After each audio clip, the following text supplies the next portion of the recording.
everyone. Today's lesson is going to be a revision of how to use division and specifically the bus stop method. As I've said many times, there are lots of different methods to do division, but the one we're going to do today is called bus stop. Some people might call it doorstop method, some people might have different names for it, but we'll have a look at that together. So I am learning to divide. We've got a range of success criteria here. We're going to be using our times table knowledge. We're going to know the multiples of tables. If you have got your multiplication grids at home, that's absolutely fine to use. If you've not got it at home, I'm sure you can find one online, maybe to have as a backup just to double check your answers. That's not a problem at all. Like I said, we're going to be using the bus stop method to solve division problems, and remainders today will come into it, so we'll hopefully know how to use those correctly to help solve our division problems. What we're going to start off with, nice and easy, is using tables knowledge to solve some simple division sums. So my first example here, I've got 26 divided by 2. So the way I lay it out is like that. So I've got the 26 sort of underneath this little bus stop or doorstop or whatever we're calling it. And because we're dividing by 2, we're going to pop that on the outside of the sum. So to start off, we do 2 divided by 2, which we should know is 1, and we pop the 1 just above that 2 there. Then we move on to 6 divided by 2, which we should know is 3, so we pop the 3 above the 6, which gives us our answer of 13. So 26 divided by 2 is 13. Second example here, this time we have got 68 divided by 2, so again I'm going to write it in a sum that looks like this. When you're writing it on paper or a whiteboard, I do always recommend to write it nice and big, so that we've got lots of space to work things out, so nice and clearly laid out there. So we start off with 6 divided by 2, which is 3, so pop the 3 on top. Then we move on to 8 divided by 2, which is 4, so the answer that we get for that problem is 34. Hopefully this is making sense, all coming back to you. I've got a couple more examples for us to work through. Next one, we have got 61 divided by 2. Again, laying it out the same way, starting with 6 divided by 2, which is 3. Then we move on to 1 divided by 2, which we can't do. If I had one thing, I cannot share it between 2 people. Each person would get 0 things. So I put 0 as my answer, but I've still got that one thing left over, so it becomes a remainder. So at the end of my sum, I just put R1 for remainder 1. So the answer for that question is 30 remainder 1. Let's have another look at a question that uses remainders. This one is 94 divided by 3. So I start with 9 divided by 3, which is 3. Then I've got 4 divided by 3. So if I have 4 things and share them between 3 people, each person gets 1 thing each. But I've got 1 thing left over as well. So I have remainder 1, which I can just pop on the end of my sum there. So the overall answer is 31 remainder 1. Last example before you get some questions to try yourself. This one I have got 47 divided by 4. So setting it out just like before. 4 divided by 4 is just 1, so that was nice and easy. Then 7 divided by 4. If I share 7 things between 4 people, each person will get 1 thing each, but I have got 3 things left over, so I just put R3 for remainder 3 at the end. So the answer for that question is 11 remainder 3.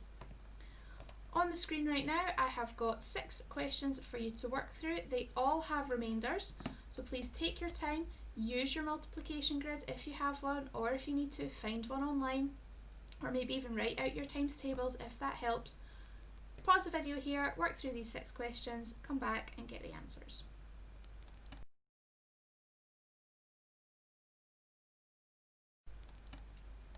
Okie dokie, time for some answers. So the first one we should have laid out like that, and the answer is 12 remainder 1.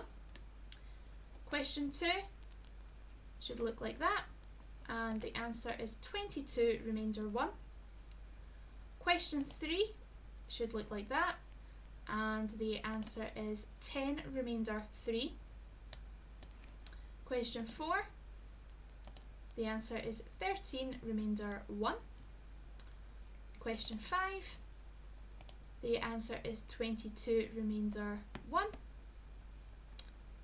And last one, the answer is 11 remainder 1. Perfect, guys. We're now going to go on to some harder examples.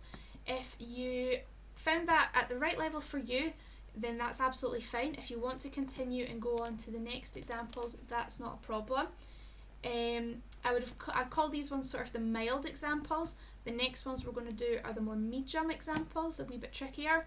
So it's completely up to you guys if you want to stop here and just stick with mild for this week, or if you want to challenge yourself and go on to the medium examples. Okie dokie, so we're now going to go on to trickier examples, 3-digit numbers, that sort of thing, using the bus stop method still. So our first example here, we have got 345 divided by 5. Similar to the last examples, we're going to set it out as before, just like is on the screen just now. I start off with 3 divided by 5. Now we should know that we cannot do 3 divided by 5. So what we have to do there is carry that 3 onto the next number, and you'll see there it makes 34 instead. So now I can do 34 divided by 5. So I can use my tables knowledge, what is the highest multiple of 5 without going past 34. So the answer is 30. So 5 times what makes 30, and the answer is 6. And I've got 4 remainders to get from 30 to 34, so the answer is 6 remainder 4. So the way I write that is I put the 6 above the 34 in the sum, and I carry the remainder, that 4, onto the last number there, which is now becomes 45. I can then work out 45 divided by 5. That's a nice easy one, as that is in the tables, and the answer is 9. So I just put that above the 45 in the bus stop sum. So the overall answer for this question is 69. Let's have a look at another example. So this one, I've got 426 divided by 3. So similar to before, just laying it out like that. Starting off with 4 divided by 3. So we should know that that is 1 remainder 1.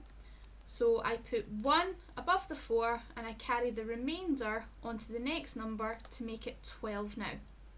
So then I do 12 divided by 3, which we should know is 4. So the 4 just goes above the 12 in the sum.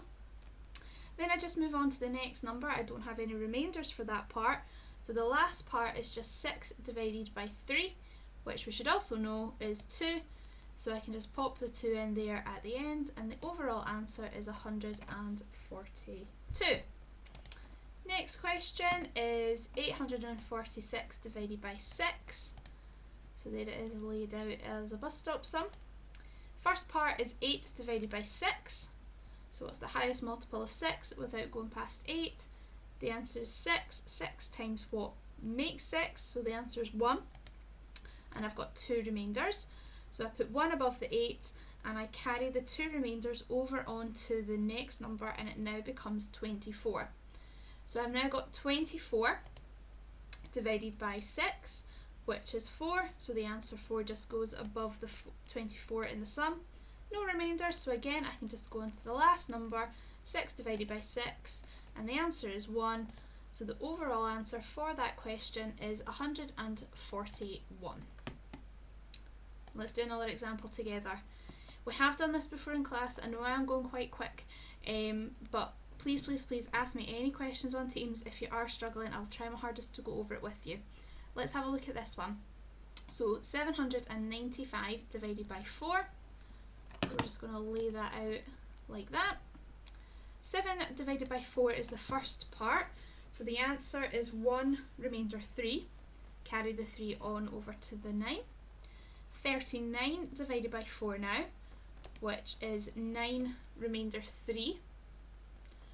Now the last part is 35 divided by 4, which is 8 remainder 3.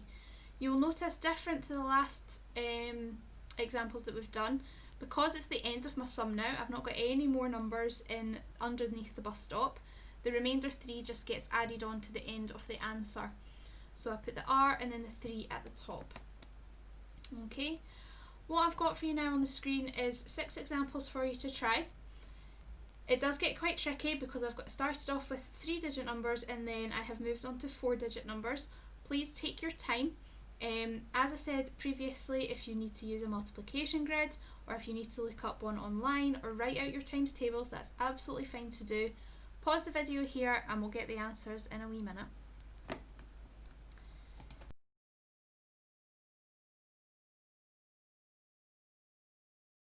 Great guys, hopefully this is all making sense for you. I'm going to just quickly go through all the answers, but obviously you can pause them, have a wee look at my working out to see if it matches your working out. If not, that might give you a clue as to where you've gone wrong.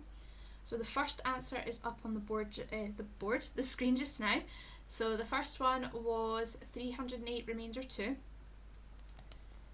Question 2 was 356 remainder 1.